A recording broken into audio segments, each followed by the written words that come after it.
Hey, what's up, guys? This is another boxing theory and practice video, and this one is very important for somebody especially who is a beginner slash intermediate boxer to incorporate in their sparring because I'll get right to it.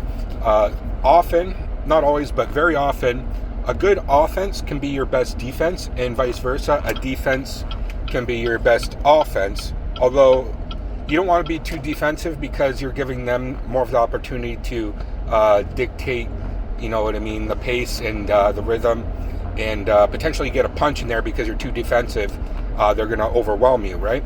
But so that might not be for beginners in itself, although that's something to learn as well. But more so for beginners slash intermediate, being offensive can be your best defense for a very number of reasons. And it seems kind of counterintuitive. But because often in beginners especially, they kind of distinguish. There's a big distinguishation. Sorry, I didn't pronounce that word probably right. But between being on the offense and being on the defense, not blending it together and having your offense work defensively for you. Okay, because obviously boxing is about a game about hitting, but also not getting hit, right? And in doing so, when you're offense, you're hitting, but as well at the same time not getting hit. So let's get right to it. The first thing I'm going to mention is the most basic punch in boxing. The one everybody should learn is the jab. Jab can be an offensive punch. It sets the tone, it sets the rhythm, but jabs can also be defensive. There's jabs where you kind of meet their punches in the middle and it becomes more of like a defensive thing than actually going for a strike, okay? Sometimes it can be like pawing, like more of a paw in the middle. But in doing so, there's going to be opportunities to actually create openings in doing so, and create opportunities and creating kind of an off-timed punch when you're pawing, because sometimes they don't know if it's going to be a paw or it's actually an actual proper jab coming through, okay? So that's going to be one thing. The other thing is jabs can be used defensively as well as offensively. In the defense, so you're moving back, but you're jabbing, that can be also an offense, correct? So there's a few examples of jabs being used offensively, and another example, like there's so many I could choose from, but so I'm probably going to miss some very obvious ones, but I'm just talking off the top of my head. But also the other one that comes to mind with jabs is you can throw slip jabs. So at the same time of being offense, you're also slipping, you're on the defense at the same time. So, if he throws a jab, and the same thing could be with a parry or like your catch, while you throw a jab. That's a good one. You like cross catch and you throw a jab. You can catch their jab whilst throwing your own, and that could mean that he's not going to land and you're going to land. So it's both offense and defense at the same time, in the slip as well, right? And one other example is you could slip this way with the jab and then roll, and then you're cocked ready for a straight or something like that. So it's setting up for the offense, not just in the offense at the same time, if that makes sense, okay? So I had to mention the jab being a major one, okay?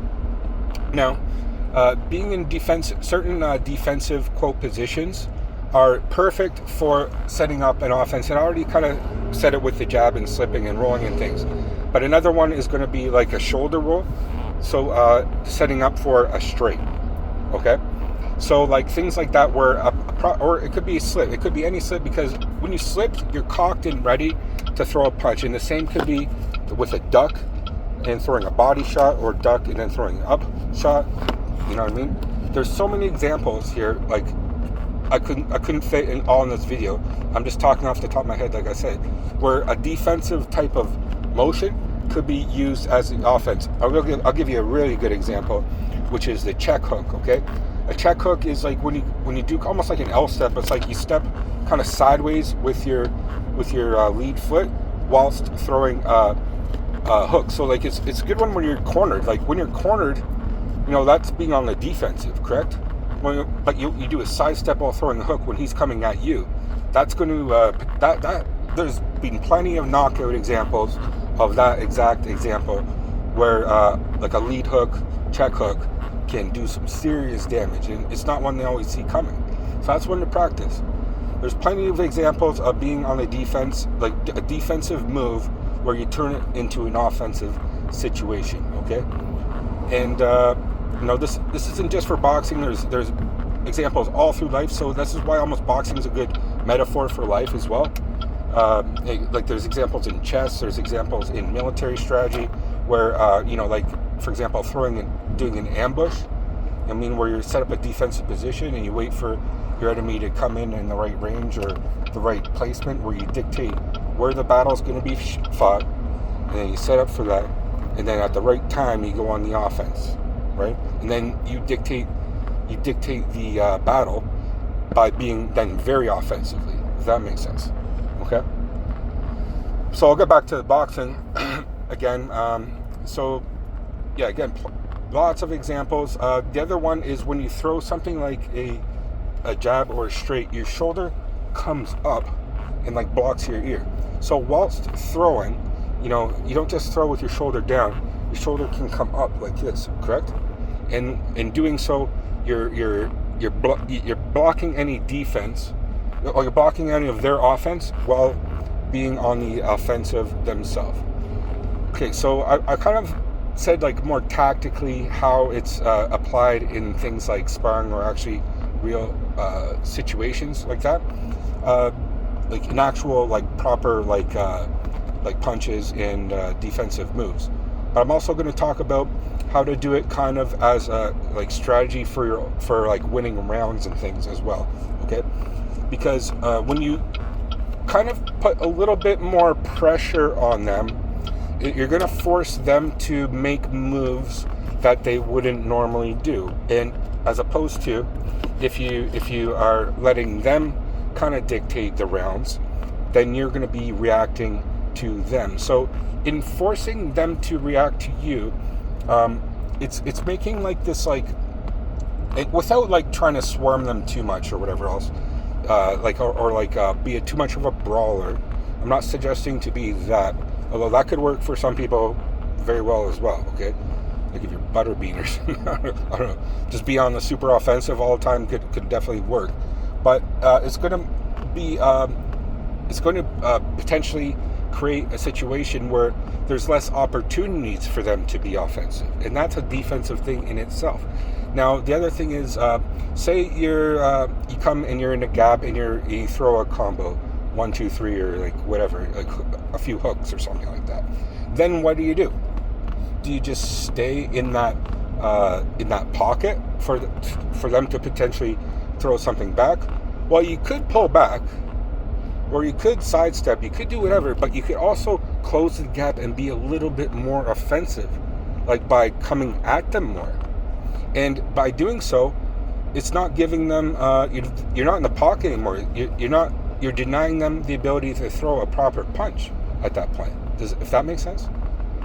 Because when you're too close to them, they run out of options. Now I'm not suggesting that you go into a clinch, although you very well could, because that's exactly what a clinch is a defensive kind of move in a lot of ways, where you go up and like essentially hug them.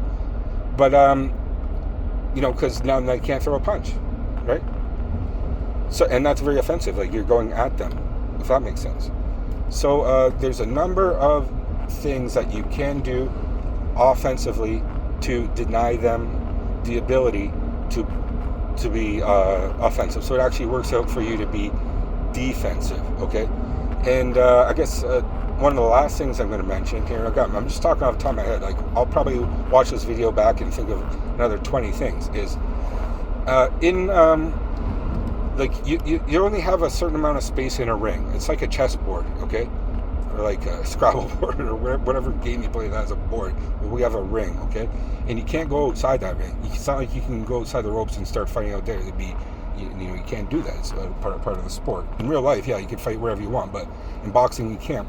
So in being on the offense, you dictate more of a ring control, right, where you kind of can pin them in certain areas, and by pinning them, you know what I mean, it denies them the ability to go on the offense themselves. Okay, so it's about strategic. Like in war in general, a lot of war is just about gaining ground, like having boots on the ground and gaining certain strategic positions.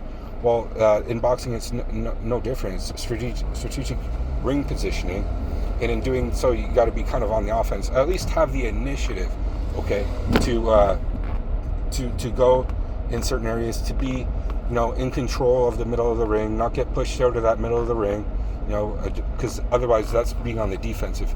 If he can get pushed out of the middle of the ring, then he's taking the initiative, okay? And obviously that's not what we're talking about here. Now I got to talk about a little bit on the converse, although this is going to be a little bit more, you got to be a little bit more better boxer to do this, okay? And to be honest, when I'm fighting a stronger opponent, I don't like to do this too much, because again, it's just a matter of, you could be giving them too much of the initiative, which is, baiting them and waiting, so being on the defensive, and countering them, like a counter being the offensive shot, right? And so that's essentially the ambush situation. It's a bit trickier to do, because if you don't have the ability to block or move properly punches, especially some guy who's pretty good and he throws a great combo at you that kind of opens you up, you know what I mean, and he lands a good body shot or a good straight to the face or something, well, that could be game over for you, right? So you almost don't want to deny them to have that opportunity by, again, like maybe being on a bit more on the offensive than the other person, which is also landing more points and things like that potentially. But at the same time, that could also waste a lot of energy being on the offensive too much. So sometimes, you know what I mean, you have ring control, at least you're in the middle of the ring, and you let them kind of come to you. So in letting them come to you, you're kind of being on the defensive, but you're setting up then the perfect offense. So, just like being offensively a lot can be the perfect defense, also being defense can be also a really great offense. So it's a bit of an interchangeable kind of thing here, that where it kind of almost blends together in the middle, okay? So as opposed to being overly offensive, which can be a bad thing, because you're just throwing, you're throwing, and he can counter. If he's a good boxer, he can counter you. Like if I just went up to my coach in sparring and just like threw a bunch of haymakers and things, he'd be like, what the hell? And then just throw one right down the middle, or like, and fuck me up, right? But also on the other side, if you're just shelled up the whole time and, in the corner, then that's not good either, right? So there's two extreme. We're meeting the middle, and there's times where you go both. There's times where you go a little bit more on the offensive. There's times where you go a little bit on more on the defensive. But I'd say when you're a beginner/intermediate, you're gonna do the former, which is your offense is the best defense. Okay, that's a very much a Bruce Lee thing, where even when you're punching, you're not giving, like, your punches are also like kind of blocks at the same time, especially the ones that are coming down the middle, and one comes and then one's coming right behind. There's no space in between for them to potentially counter. You know what I'm saying? And then especially when you throw throw with your shoulders up, that's blocking any potential side. You're blocking your chin, and as well when you're throwing and slipping at the same time. The slip is also this. First of all, they might miss you, but it's also setting up for a slip for, a proper offensive shot as well, like one where you get your whole body into it, or like a kind of a duck or a slip, and then like an uppercut or some shit like that. You know what I'm saying? I think you guys understand. It's not something I hear a lot of people talk about. Seriously, and I watch a lot of boxing theory videos. I like more of the theory videos, but I'm blending also the theory and practice in together, how to actually apply this in actual sparring, okay? If that makes sense. But I think first, you gotta understand what the hell you're doing. Because if you just go into the ring blindly, you know what I mean, and you don't have any strategy or like any purpose behind what you're doing, then I think you might learn the hard way. You might learn, but you're gonna learn the hard way, which is getting smoked. So you got to go into the ring with some strategy in mind, and this is something where you can actually practice doing, like when you practice throwing straights, maybe do a shoulder roll right after, straight shoulder roll, or jab, throw one normal jab and then one slip jab, you know what I mean, or jab and then roll, or like step off or something like that, you know what I mean. Practice those check hooks.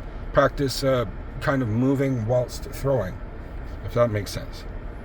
So yeah, I'll leave it there, guys. Let me know what your thoughts are on this video, But I think this is gonna, if you understand this, it'll take you up a notch on how to be a good boxer. I know it did for me once I understood this. All right, guys, thanks for watching. Peace.